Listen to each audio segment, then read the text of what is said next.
శ్రీమాత్రే నమ. ఈ వీడియోలో మనం డిసెంబర్ 8వ తారీఖు నుంచి 14వ తారీఖు మధ్యలో జరగబోయే వార ఫలాలు సింహరాశి వారికి ఏ విధంగా ఉండబోతున్నాయి అని పరిశీలించినప్పుడు ఈ వారం నుంచి సింహరాశి వారి యొక్క అదృష్టం ఒక విధంగా మారబోతుంది. ఇప్పటిదాకా చాలా సాఫ్ట్గా నెమ్మదిగా ఉన్నటువంటి సింహరాశి వారు ఒకేసారి తమ యొక్క విశ్వరూపాన్ని చూపించే అవకాశం ఉంది. ఎదుటివాడు ఎంత గొప్పవాడినైనా వాడిపైన విజయం సాధించే విధంగా ఈ గ్రహస్థితి మారడం జరిగింది. అంటే ముఖ్యంగా సింహరాశి వారికి యోగకారకుడైనటువంటి వాడు కుజుడు. అంటే రాష్ట్రాధిపతి రవి అయినప్పుడు కూడా రవి ఒక రాజరిక ప్లానెట్, అడ్మినిస్ట్రేటివ్ ప్లానెట్ అనేది కాబట్టి సింహరాశి వారు ఏదైనా కార్యక్రమాలు పనులు చేయించుకోవాలంటే వారి యొక్క అసిస్టెంట్ ద్వారానో సహాయకుడి ద్వారానో చేయించుకుంటూ ఉంటారు. కాబట్టి సాధారణంగా సూర్యభగవానుడు కూడా అంటే సింహరాశికి అధిపతి అయినటువంటి సూర్యుడు తన యొక్క సైన్యాధ్యక్షుడైనటువంటి కుజుని ద్వారా తన కార్యక్రమాలు చేస్తుంటాడు. అంతే సైన్యాధ్యక్షుడే ఇదివరకు మరి పన్నులు వసూలు చేయడం కానీ లా అండ్ ఆర్డర్ చూడడం కానీ ఇవన్నీ చూస్తుండేవారు రాజుల దగ్గర. అటువంటి కుజుడు ప్రస్తుతం ఈ సింహరాశి వారికి 12వ స్థానంలో సంచరిస్తూ ఈ వారం నుంచే వక్రగమనం పొందడం జరిగింది. ఈ వక్రగమనంలో సుమారుగా మరి 81 రోజులు సంచరించడం జరుగుతూ ఉంటుంది. ఇప్పుడు ఎప్పుడైతే ఒక గ్రహం నీచ స్థానంలో ఉంటూ వక్రగమనం పొందుందో అది విశేష బలవంతుడై ఒక ఉచ్చగ్రహ స్థితి ఏ విధంగా ఫలితం ఇస్తుంది. అయితే పాపగ్రహాలు వక్రించినప్పుడు మరింత పాపులై ఉండే విధంగా ప్రవర్తించే అవకాశం ఉంది. కాబట్టి మరి జాతకుడు లా అండ్ ఆర్డర్ని చాలా స్ట్రిక్ట్గా అమలు చేయడం, అలాగే తనకు ఎదురొచ్చిన ఎంత గొప్ప శత్రువునైనా అణగదొక్కే ప్రయత్నం చేయడం జరుగుతూ ఉంటుంది. అలాగే చాలా కాలంగా పెండింగ్లో ఉన్నటువంటి కేసులు, అవి ముఖ్యంగా క్రిమినల్ కేసులు కానీ భూమికి సంబంధించిన కేసులు కానీ చాలా వరకు సాల్వ్ అయ్యే అవకాశం ఉండి ఒక సెటిల్మెంట్కి రావడం జరుగుతూ ఉంటుంది అన్నమాట. అంటే ఏదైనా ఒక స్థిరాస్తి చాలా కాలంగా కోర్టు వ్యవహారం నడుస్తుంది, ఈ పంపకాలు తేలక అన్నదమ్ముల మధ్య వ్యవహారం నడుస్తుంది. కాబట్టి మీరు దాన్ని ఎంతో కొంతకి సెటిల్ చేసుకొని అవతల పార్టీకి కొంత ధనాన్ని పే చేసి ఆ ఆస్తి మీరు స్వాధీనం చేసుకునే విధంగా ఈ గ్రహస్థితి కనబడుతూ ఉంది. అలాగే ఏదో కారణం వల్ల మీ యొక్క విదేశ ప్రయాణం ఆగిపోయి ఉన్నా, మీ యొక్క సంతానం యొక్క వివాహ సమస్యలు ఏమంటా ఉండి పెళ్లి ప్రయత్నాలు వాయిదా పడుతున్నా ఈ సమయంలో మీరు ఒక కఠినమైన నిర్ణయం తీసుకోవడం వల్ల ఖచ్చితంగా ఏదో ఒక సెటిల్మెంటు, శుభకార్యం, పిల్లల పెళ్ళిళ్ళు మీ యొక్క ధైర్య సాహసాలతో జరిగే అవకాశం ఉంది. అయితే ఏంటంటే కొద్దిగా ధైర్యంగా ముందుకు వెళ్ళవలసి ఉంటుంది. మీ యొక్క ధైర్యమే సాహస లక్ష్మి అన్న విధంగా ఈ కుజగ్రహం మీకు సహకరించడం జరుగుతూ ఉంది.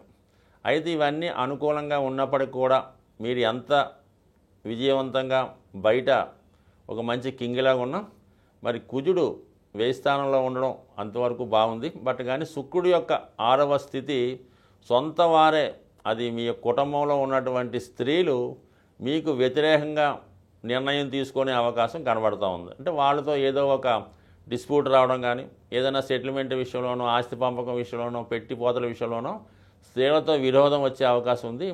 వాళ్ళు మిమ్మల్ని ఏదో విధంగా నిందించడం చేసే అవకాశం ఉంది. కాబట్టి సాధ్యమైనంత వరకు తోడబుట్టిన వారితో కానీ భార్య లేదా భార్యతరు బంధువులతో కానీ తల్లిగారితో కానీ చాలా వరకు వాళ్ళ అనుమతి తీసుకొని మీరు ముందుకు వెళ్తే మంచిది తప్ప మీ యొక్క సొంత నిర్ణయం తీసుకోవడం వల్ల మరి స్త్రీల యొక్క చేతిలో పరాభవం పొందవలసి ఉంటుంది. అంటే ఆ పని అయిపోవాల్సి, మీరు ఎవరికో మాటిస్తారు, ఇంటి దగ్గర రాబోతులకి లేడీస్ కంప్లీట్గా ఒప్పుకోరు, అప్పుడు మీరు ఆ మాట తీసుకోలేరు, వాళ్ళతో కాదని చెప్పలేరు.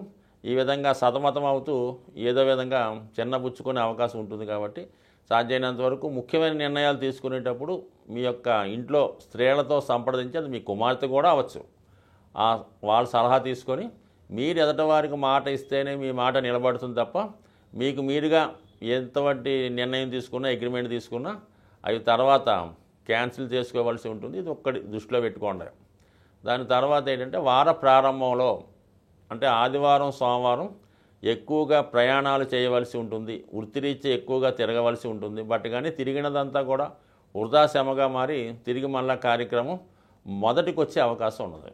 అలాగే మంగళ బుధవారాల్లో అసాంఘిక కార్యకలాపాలు లాంటి వాటిలో పాల్గొనే అవకాశం ఉంది.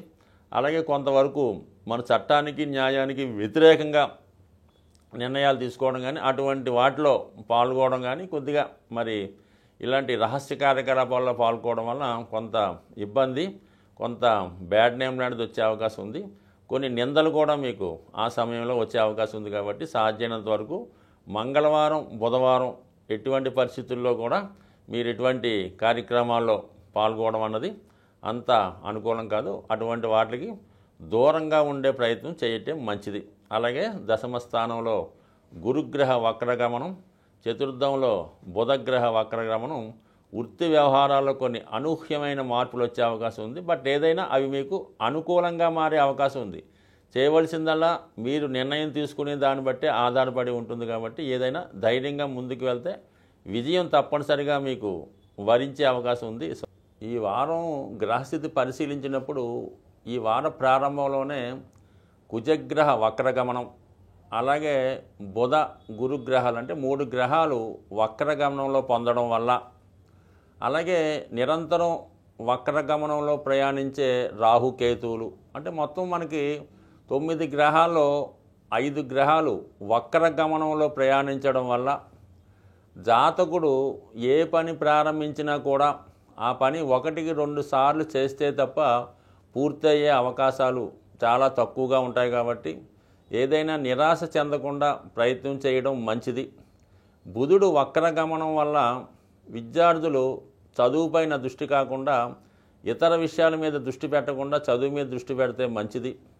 సో ఏదైనా ఈ వారం జాతకుడు కుజుని యొక్క అనుగ్రహం కోసం, అంటే ఇది అన్ని రాశుల వారికి సహకరిస్తుంది కాబట్టి ఏ రాశి వారైనా కుజుడు వక్రగమనం పొందడం వలన ప్రతి ఒక్కరిలో కూడా ఆవేశం, కోపం ఎక్కువ రావడం వలన ఎక్కువగా భార్యాభర్తల మధ్య, అన్నదమ్ముల మధ్య ఘర్షణ కారణం అవుతుంటుంది. కాబట్టి ప్రతి ఒక్కరూ కూడా మరి రాబోయే 81 రోజులు ఈ కుజుడు వక్రగమనంలో ఉండడం జరుగుతుంది. సుమారుగా మనకి డిసెంబర్ 7వ తారీఖు నుంచి.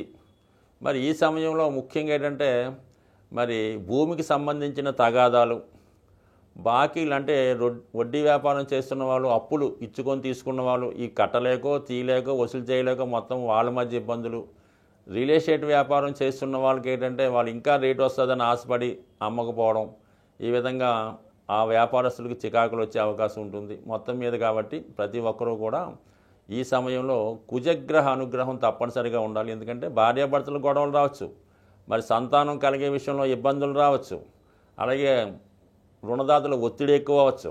ఈ కారణాల వల్ల ప్రతి ఒక్కరు కూడా వీలైతే మంగళవారం రోజు ఎవరి ఇష్టదైవం అనుకోవడం కన్నా మంగళవారం రోజు సుబ్రహ్మణ్య స్వామి లేదా ఆంజనేయ స్వామిని దర్శించుకోవడం వల్ల కుజుని యొక్క అనుగ్రహం మీకు సంపూర్ణంగా రావడం జరుగుతూ ఉంటుంది అన్నమాట.